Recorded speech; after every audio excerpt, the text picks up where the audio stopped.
প্রিয় বন্ধুগণ, শুভেচ্ছা নিন। আমি গতকাল এক নতুন উদ্যোগ গ্রহণ করে আপনাদের কাছ থেকে যে সাড়া পেয়েছি, আমার ভালো লেগেছে। আজ দ্বিতীয় দিনের মতো হাজির হলাম আপনাদের সামনে।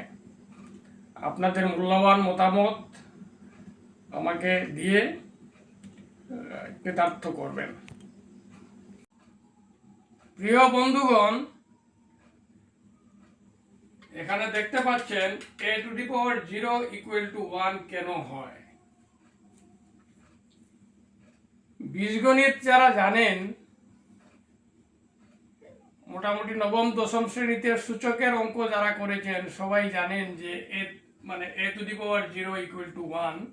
শুধু a⁻0 নয়, যে কোনো সংখ্যা, যে সংখ্যার মান 0 নয়, সেই সংখ্যার পাওয়ার 0 হলে, অর্থাৎ 0 হলে মান 1 হয়।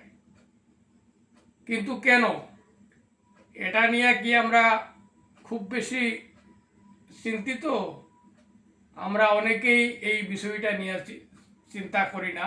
আমরা জেনেই বসে আছি যে যে কোনো জিনিসের পাওয়ার, যে কোনো সংখ্যার পাওয়ার 0 হলে মান 1 হবে, যে কোনো সংখ্যা। কিন্তু যে কোনো সংখ্যা নয়। ওই যে বললাম যে এখানে a⁻0 এর মানটা 0 হতে পারবে না, এর মান 0 নয় এবং এটা বাস্তব সংখ্যা হতে হবে। এখন কেন হয় দেখেন, a⁻n একটা সংখ্যাকে আমি যদি a⁻n দ্বারা যদি ভাগ করি, তাহলে আমি মান কত পাই? 1। a⁻n কে a⁻n দ্বারা ভাগ করলে আমি মান পাই 1। আবার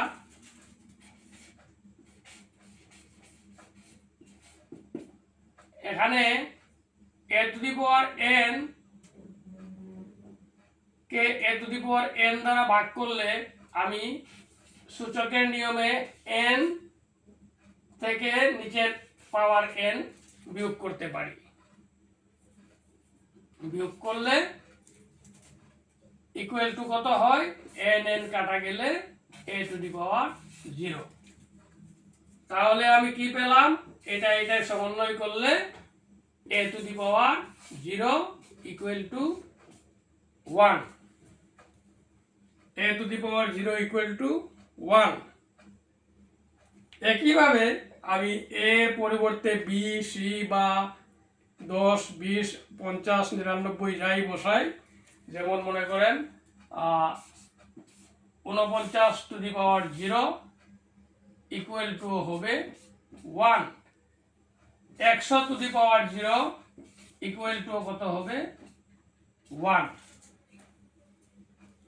এই তুচ্ছ বিষয়টা আমরা গণিত করতে গেলে, বীজগণিত করতে গেলে অনেক ক্ষেত্রেই প্রয়োগ করি, কিন্তু কেন হয় জিজ্ঞেস করলে আমাদের হঠাৎ করে একটু খটকা লেগে যেতে হয়। তো সে কারণেই আমি এই জিনিসটা শেয়ার করলাম। আশা করি আপনাদের ভালো লাগবে। আমাকে আপনাদের মূল্যবান মতামত জানাবেন। ধন্যবাদ।